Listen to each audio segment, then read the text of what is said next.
Welcome back to today's edition of Nolan Catholic News. I'm Sydney Cannon. And I'm Hannah Moore. Nolan has adopted a new tradition where each month a teacher is chosen from a specific department and is presented with a poster and gift basket. This special recognition is put on by the Courtesy Committee of Student Council. Last month, the teacher chosen by the student body was Mr. Wynn. Mr. Wynn has been chosen because of his hard work, dedication, and love for teaching. Nolan students express their gratitude for his service to education. The preparation for the upcoming gala is underway, with Barbara Clark and Carrie Steele co-chairing the special event. The theme this year is Masquerade at Nolan and will take place at Texas Live in Arlington on February 26th at 6:30 p.m. Proceeds will go to benefit the Culinary Arts Program, led by Troy Wilhelm, Dean of Students. Recently, the 4-H Club competed at the Fort Worth Stock Show and Rodeo. 10 Nolan students showed their goats at this event. Hudson Rios, Sophia Rios, and Kate Fari placed in the top 15 at this major show. The 4-H show team will participate in the upcoming TCJLS competition in March. The Backwards Dance, put on by the Student Council Dance Committee, took place on February 12th. This year's theme was Duos Through the Decades. Backwards is a special tradition where the girls ask the guys to the dance. This spreads excitement to the whole student body, as this is unique to the Nolan culture.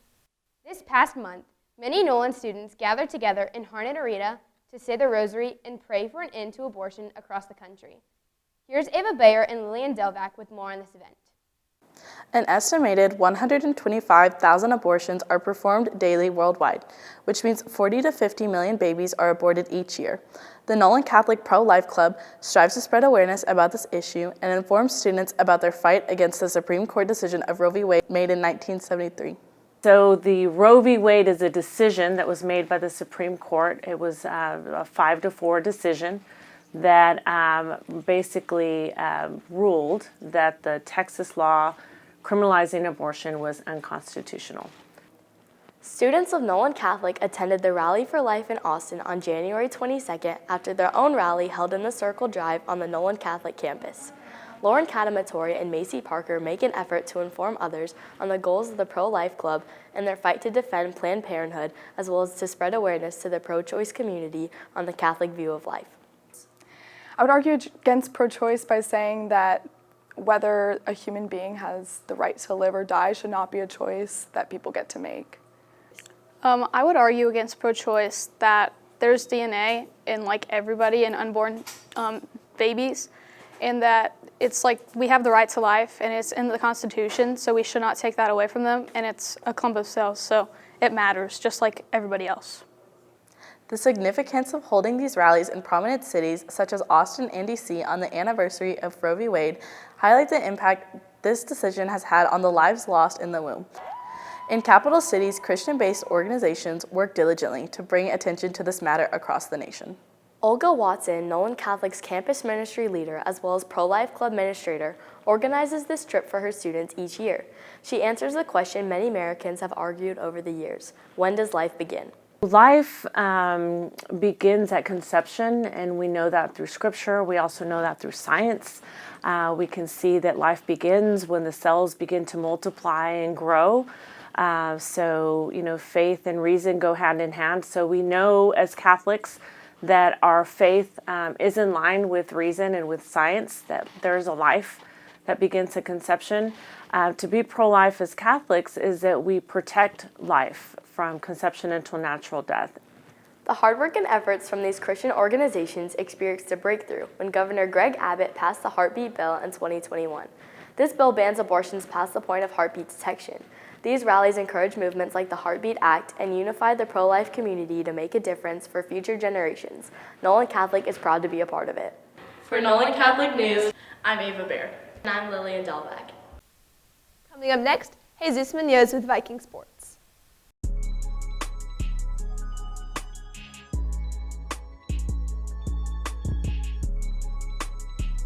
Welcome to Viking Sports Center. I'm Jesus Munoz to fill you in on all your favorite Viking sports. The sports news team digs into track as they get ready for their first meet. Softball swings into gear for their spring season, and we find out about baseball's first scrimmage. But first to Diego Sanchez with more on the Viking swim team. Thanks, Jesus.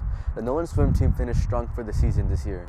The team had the regional swim meet earlier this month in Mansfield, in which the Vikings competed against other schools. The team did for regionals overall. It was a great season. The boys finished second, out of our division, and the girls finished 5th out of our division. The team won ribbon placements ranging from 4th to 8th. The team traveled to San Antonio to compete in the state swim meet. State swim meet, we just got back from that yesterday. That went really well. We had 17 athletes competing.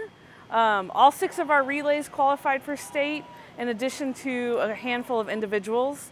And we had a rough start to our meet yesterday, but they finished out strong. The team has lots planned for the off-season. Well, last year we had all these grand plans for off-season, and then we had the winter storm, if those that we remember that. We don't look like we're gonna have that this year, so we'll take about a week off here and then jump back in the water. We'll do some fun stuff, take out all the lane ropes, play water polo, have some of the other sports from the school come in and team up against. We did it against volleyball, soccer, track, all kinds of groups came in last year. So we'll look forward to that here in the off season. Each member on the team has their own way for preparing for the meets. It's kind of different athlete to athlete. Some, it's a matter of what they have on their feet. That sounds kind of crazy, but that's where you get cold first when you're in a wet swimsuit. So athletes like to have socks and tennis shoes on. Some athletes, their mojo is to have the earbud in and jamming out to their best playlist they've got.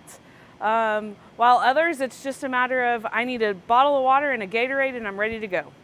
The team has many star swimmers. I think on our boys' side, it would be Logan Talbach. He did really well in his individuals, as well as was able to help us in our relays. The girls' side, I would say Cora Heidemann. She got on the podium for both of her individuals at state. And she's only a sophomore, so we have a lot to go for her. The swim team had a tough competitive season. So on the girls' side, that is Ursuline. They're always been our rivalry since I've been here for 13 years. Since I started, that's our biggest rivalry. I think it always will be. On the boys' side, it's a toss-up between Prestonwood Academy and Dallas John Paul II. Has great expectations for the next season. I think my expectations is just to be in the water more. You know, we weren't able to do that so much last summer. Still kind of the unknowns with COVID. So looking forward to this off season being in the water more and then being in the water this summer, really preparing for August. For Nolan Catholic Sports, I'm Diego Sanchez. Opening day marks the start of the All-American game. Now to Grant to update you on the baseball team. Oh yeah! The 2021 graduation hit the team hard with 8 players graduating. At their first scrimmage on January 25th against Southwest Christian, the Vikings had a hard time getting into a good rhythm. I thought it was a good first scrimmage. We got some cobwebs and kinks out of the way. We did some things well. Obviously the score didn't reflect a great performance, but it's a scrimmage, and we just put a lot of people in different situations, and we got to see what they could do. So it's, I don't put a whole lot of stock into the score. There's things we definitely need to improve upon. It was a great learning opportunity for a lot of our guys, a great growth opportunity for me as well and our coaches. So it was definitely moving in the right direction, and we found some areas that we need to improve on, and it's going to help us in practice. So it was a good event for us in the fact that we did some things well. We identified some areas that we need to improve on as well. The team started off with some good hits, but struggled on defense with a few errors. I think we definitely need some improvement in fielding and hitting, both of those areas. Those are some things that we identified that we needed to do better. The season opener was February 8th against Southwest Christian. The Vikings fell to the Eagles 11-1. The Vikings are now on the road February 17th to take on Hill Country at Texas Star Legend Field. First pitch is at 5 o'clock. I'm really excited for it. It got pushed back to Tuesday, February 8th it's still going to be here, so at the same time, so I'm really excited about it. We've had some injuries, so that is unfortunate, but once again, we want to be peaking in April and May and not in February. For Viking Sports, I'm Grant Neal. Now to Sammy with softball. Thank you, Jesus. The softball team is doing good as they're getting ready for the regular season. I got a chance to interview team captain McKenna Uranga. The offseason was a big help for the Lady Vikes. I think we're stronger defensively because we have more of options on who we can play. So we all have stronger abilities. So we were able to practice more and get better at what we needed to fix. We played JP2 and it went very well for being our first game back. Emmy and I are the team captains, and I think me and her rally the team up the most. The Lady Vikes have a young team and will be successful in the upcoming seasons. Right now, we're working on filling spots from the seniors that have left last year and all the injuries we had last year. We will be very successful the next 2 years because most of the team is juniors, and we are very good and filled with a lot of different abilities. The softball team is ready to take on whoever they face and are looking forward to having a good season. Go Vikes! For Viking Sports Center, I'm Sammy Morales. Thanks, Sammy. A date regarding our Lady Vikes' next upcoming home game is February 22nd, where they will play Ursuline at 7. Hope to see you guys there. Now to Hannah and Sydney to fill you on the rest of the events happening on campus. For Nolan Catholic Sports, it's been Jesus.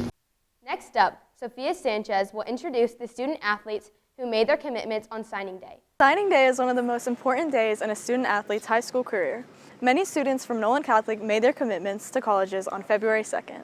Emmy Hornick committed to Abilene Christian University. Sam Watson committed to Wichita Baptist University. Curly Thomas committed to California University. Trey Rowe committed to Weatherford College. Brian Gomez committed to Arkansas Tech. Nico Morris committed to Grambling State University. Jackson Reed committed to Wayland Baptist University. Ben Sanchez committed to Oklahoma Wesleyan University. And Trey Parks Vincent committed to Weber State University. All of these students have spent countless hours practicing their sports. I've been playing for 12 years or so, I don't know, since I was little. They've had to overcome many challenges to become as good as they are. Last season I got injured my first game with a pulled hamstring, and it took me out for like about 5 games, so that's really what I had to overcome. These students will be starting a new chapter in their career this coming fall, which has filled each and every one of them with many new and exciting emotions. I'm excited about being able to continue playing the sport that I love and be able to represent a college at the Division I level and playing with these girls at ACU because they're just so amazing. Many of them see sports as a real career out of college. Aspirations of going to the NFL, it is something that I hope to do, but if not, I do have other things that I would like to achieve if not. The Nolan Catholic Administration and Athletic Department hope only the best for all of these athletes and cannot wait to see all the things they are going to do and accomplish. For Nolan Catholic News, I'm Sophia Sanchez. With second semester in full swing, the esports team is hard at work practicing for their upcoming competitions. Here's Carson Conroy with more. Football, basketball, and baseball are some of the sports played at Nolan. But what if I tell you if there's another group of people that actually work as hard as the football team? The Nolan Catholic esports team are working hard to bring home the win one day at a time. Some of the strategies to win tournaments, I mean, of course, 99% of winning in tournaments is just showing up. Sometimes we've had opponents not show up, but that was a long time ago. Nowadays, opponents are a little bit more put together. So, most of it is practice time. We put in lots of practice for every competition. Video games are what people do for fun. But for the Nolan Catholic esports team, each time they compete in a tournament is like playing in the Super Bowl. So we have some of the Nintendo games like Splatoon, Smash Bros, Mario Kart, and then we also have League of Legends, Overwatch, and Madden. So it's a big expanse. So if there's a type of game you'd like, we'd probably have it. The esports team are having fun competing in tournaments. But one of the biggest challenges is that some people believe that esports is not a real sport. Do I consider esports a real sport? I think in the broad general sense of the term, of course, cheerleading qualifies. Esports definitely a sport. Esports implies the name because it's competition, and sports are usually competition-based. But calling it a sport is kind of detrimental to both forms because sports and esports both have the team building, but then actual sports build your athletics, and then esports are more so geared to how you can think and respond in situations. Now, they might not be staying up night shooting baskets like the basketball team does, but a lot of hard work does go into it. We, of course, get hyped before tournament play. There's a lot of practice that goes in. There's a lot of camaraderie in the room before we play. But most of the time, it's just, playing some group Super Smash Brothers and hyping ourselves up.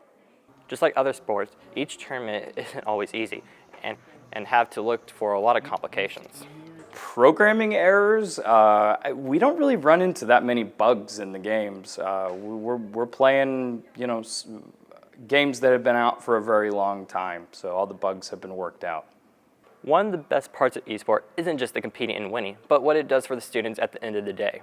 Is in your collegiate future. So if you're interested in playing esports in the future, a lot of colleges offer scholarships and other help along the way and money for tuition in order to play for their competitive teams. The Nolan Catholic eSport team meets every Tuesday after school. If you're interested anyways, please contact Mr. Garnett. From the Nolan Catholic Library, I am Carson Conroy, and this is Nolan Catholic News.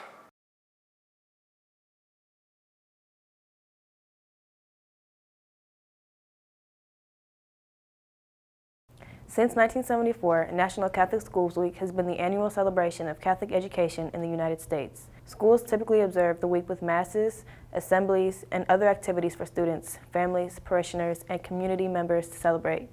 There are vibrant Catholic communities of faith and learning, providing quality education and opportunity, and supporting every child to find meaning and purpose in their life.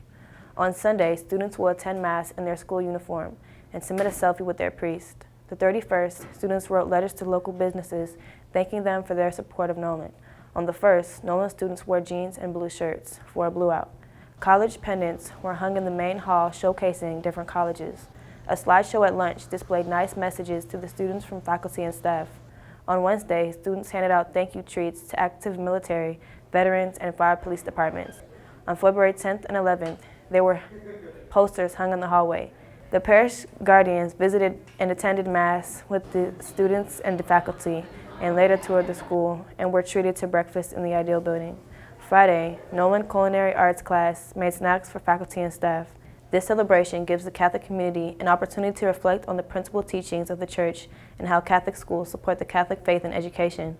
For Nolan Catholic News, I'm Elizabeth Inuke. That's all for today's edition of Nolan Catholic News. Tune in next time to stay informed on Nolan Catholic High School events. For Sydney Cannon and all the news team, I'm Hannah Moore. Have a great day, Vikings, and Esther Dukes.